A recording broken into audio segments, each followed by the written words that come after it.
Washolli alaihim, nah ini juga kewajiban amil harus mendoakan. Tadi yang mengambil, menagih, nah ini harus mendoakan juga. Sebab doa itu menjadi penentram bagi orang-orang yang berzakat. Ramadan datang penuh cahaya, cahaya keagungan dengan rahmatnya.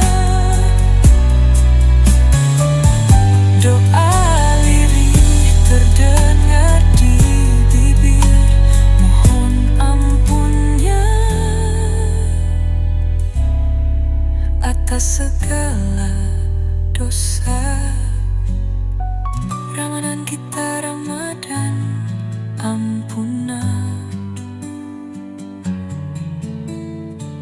Ramadan kita Ramadan penuh cinta, Ramadan kita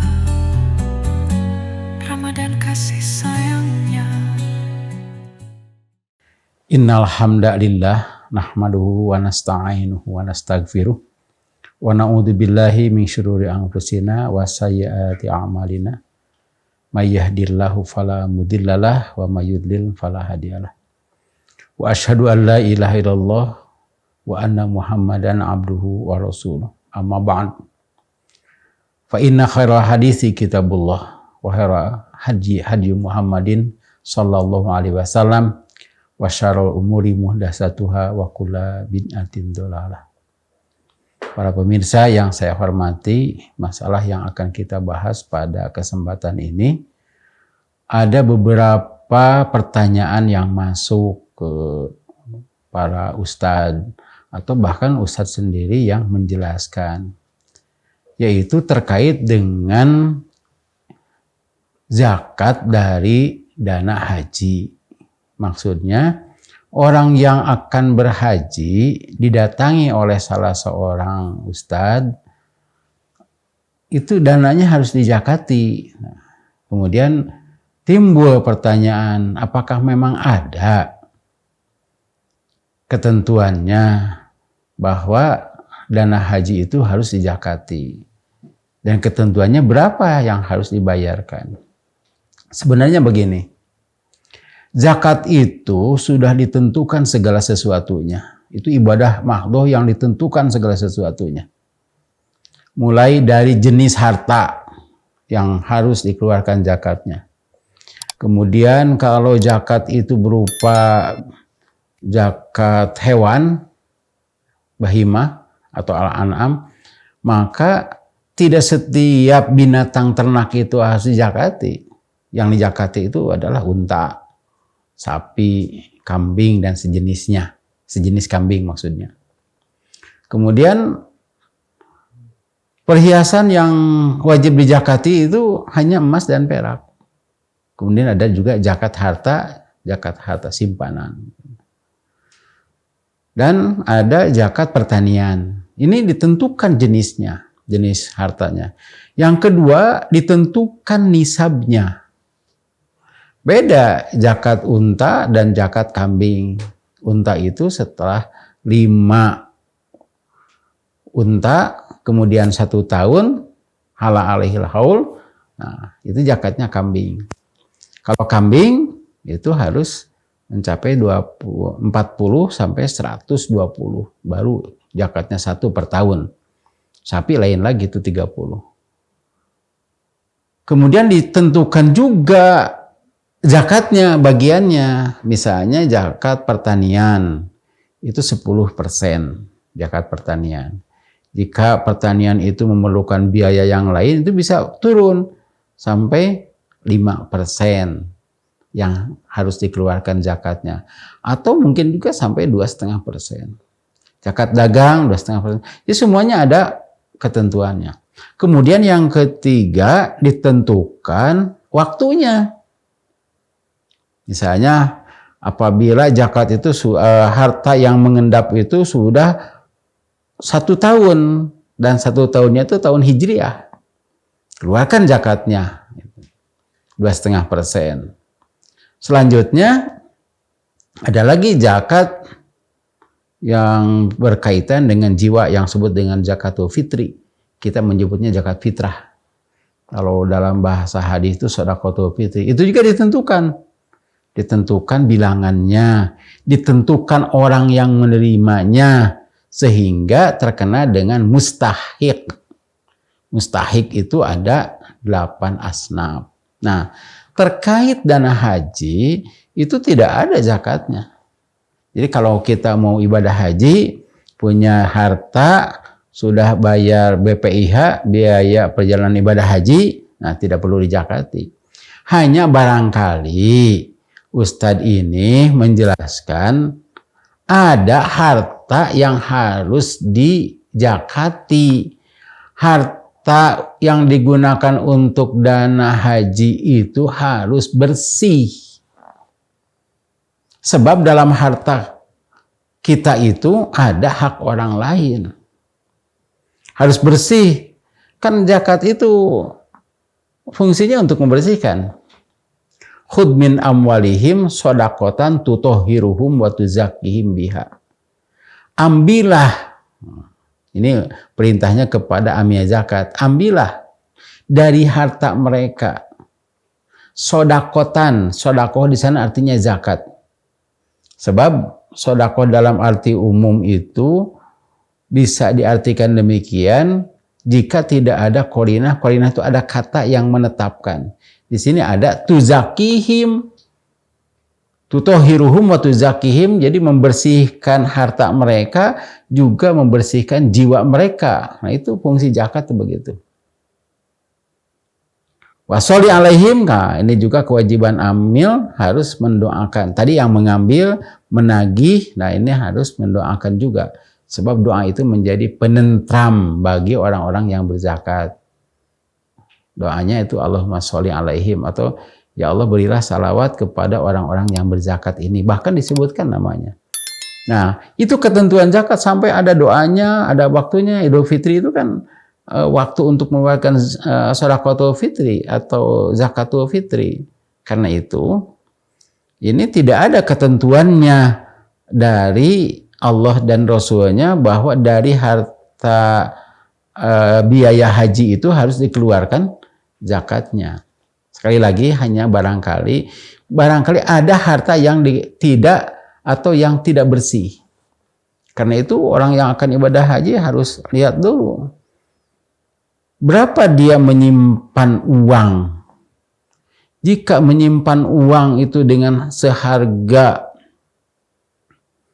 85 gram emas murni, ya, itu harus zakati. Setelah 1 tahun dizakati. Tahunnya tahun Hijriah begitu. Nah, kemudian setelah itu dibayarkan. Apabila sudah merasa beres bahwa harta yang disimpan itu sudah dizakati, maka tidak ada masalah. Ini barangkali demikian. Walaupun bagaimana, kita tidak bisa hidup senang sendiri. Kita juga dibantu oleh orang-orang lain. Yang banyak membantu itu justru orang-orang fakir, miskin, keluarga. Nah, mereka juga harus mendapatkan bagian dari harta kita. Allah Subhanahu wa taala berfirman dalam Quran surah Al-Isra ayat 26, A'udzubillahi minasyaitonirrajim. Wa ati dzal qurba haqqahu wa miskina wa ibnas sabil wa la tubadir tabdzira. Berikanlah haknya, hak dari harta, kepada kaum kerabat, kepada orang-orang miskin, ibnu sabil, wala tubadir tabdzira, dan janganlah berbuat tabdzir. Kita menyebutnya mubadir, padahal mubadir itu orangnya. Jangan berbuat tabdzir. Jadi begini tabdzir itu. Kalau kita berinfak bahkan lebih dari ketentuan, sebab infak itu boleh lebih dari ketentuan. Zakat juga boleh lebih dari ketentuan, tapi termasuk kepada infak. Misalnya zakatul fitri yang seharusnya 1 so untuk 5 orang misalnya 15 kilo, sedangkan sakarungnya itu ada 25 kilo, nah itu boleh lebih. Bahkan boleh kurang apabila memang tidak mampu. Itu urusan ibadah harta. Nah, di sini ada infak, ada zakat. Kalau zakat itu yang tadi dijelaskan, ada batasan-batasannya. Infak itu tidak. Nah, di sana itu adalah ada hak kerabat, ada hak orang miskin, ada hak ibnu sabil. Nah, ini juga harus dijelaskan ibnu sabil itu. Ibnu sabil itu bukan anak jalanan, tapi orang yang kehabisan bekal. Dan orang itu keluar dari rumahnya dalam rangka beribadah. Misalnya orang yang beribadah haji kehabisan bekal, kemudian orang yang mencari ilmu, seorang dai yang kehabisan bekal, padahal dia itu orang kaya misalnya, tetap saja berhak begitu. Kalau begitu nonton sepak bola, mendukung salah satu klub, kemudian kehabisan bekal, itu tidak termasuk ibnu sabil ya itu. Nah itu jadi ada hak di sana. Ketika mereka meminta atau kita memasukkannya ke laz, nah dari laz itu ada haknya. Kita tidak usah repot-repot sebetulnya kalau sudah ada laz, misalnya laz persis, kita serahkan saja ke sana. Tetapi untuk ada hal-hal yang datang ke rumah seperti saudara, memang kita harus siapkan juga dana untuk mereka begitu. Selanjutnya, apabila seseorang itu belanja, misalnya Rp1.000, dan belanjanya itu tidak ada manfaatnya, itu termasuk tabdir. Orangnya mubadzir. Tetapi jika kita sodako dari haji misalnya ini, kita mau membersihkan harta, barangkali ada harta yang belum dizakati, maka kita keluarkan. Tapi bukan bukan zakat dari haji. Nah, kita keluarkan itu juga dari infak, bukan dari zakat. Kita akan memberi kepada orang-orang miskin, kerabat, gitu. Dikarenakan kita akan berangkat. Atau bahkan di kita itu sebaliknya, orang yang ibadah haji itu pada nyumbang. Itu juga boleh dengan alasan kalau menyumbang orang yang akan beribadah, ia akan mendapatkan pahala. Seperti misalnya orang yang saum. Orang yang saum itu akan buka. Kita kasih iftar. Sabda Rasulullah SAW, man fattara shaiman, siapa yang memberi iftar kepada orang yang siam, dia yang memberi itu akan mendapatkan pahala. Sama dengan orang yang siamnya. Nah ini juga orang yang akan sholat, kita sediakan tempatnya, kita dapat pahala. Orang yang akan haji, kita sumbang misalnya, kita dapat pahala. Nah, mudah-mudahan pahalanya sama dengan pahala ibadah haji. Itu barangkali. Untuk sementara itu saja barangkali. Silahkan kalau ada pertanyaan apa yang harus dijelaskan. Dari harta kita ada hak orang lain. Siapa saja yang berhak dijakati? Yang sebenarnya bukan dijakati ya. Ini yang harus diberi itu adalah, kita lihat Quran surah Al-Isra ayat 26. Berikan haknya. Nah, berarti dari harta kita itu ada hak orang lain. Kepada siapa? Kepada kaum kerabat, kepada orang miskin, ibnu sabil. Itu yang dimaksud. Dan pada surat Al-Ma'arij juga ada. Dalam harta mereka, wa fi amwalihim haqqum ma'lum, ada hak yang diketahui. Lisaili wa mahrum, bagi untuk orang-orang yang meminta dan orang-orang yang tidak meminta. Kita harus tahu orang ini tidak minta, tapi kita tahu butuh, kita kasih. Nah itu kepada orang-orang seperti itu. Selanjutnya, Ustaz, siapa saja yang dimaksud kerabat? Kerabat itu adalah di luar keluarga kita. Ayah, ibu masuk keluarga. Anak itu masuk keluarga. Yang disebut dengan kerabat itu adalah kerabat waris sebenarnya. Yang termahjub. Misalnya saudara ayah itu dapat itu. Kemudian anak saudara itu juga ahli waris sebetulnya. Apakah anak saudara laki-laki, anak dari saudaranya yang seibu sebapak gitu. Itu ada haknya. Bahkan ada hak anak yatim yang tidak dapat warisan karena terhalang.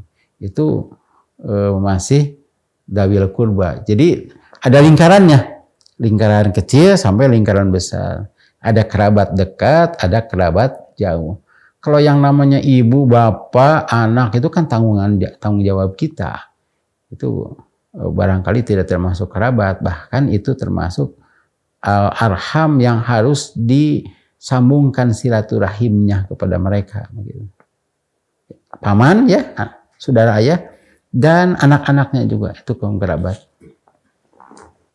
Ya. Ya, sambungan dari pertanyaan tadi. Lalu mana yang didahulukan? Kerabat yang miskin atau tetangga kita yang miskin? Ya.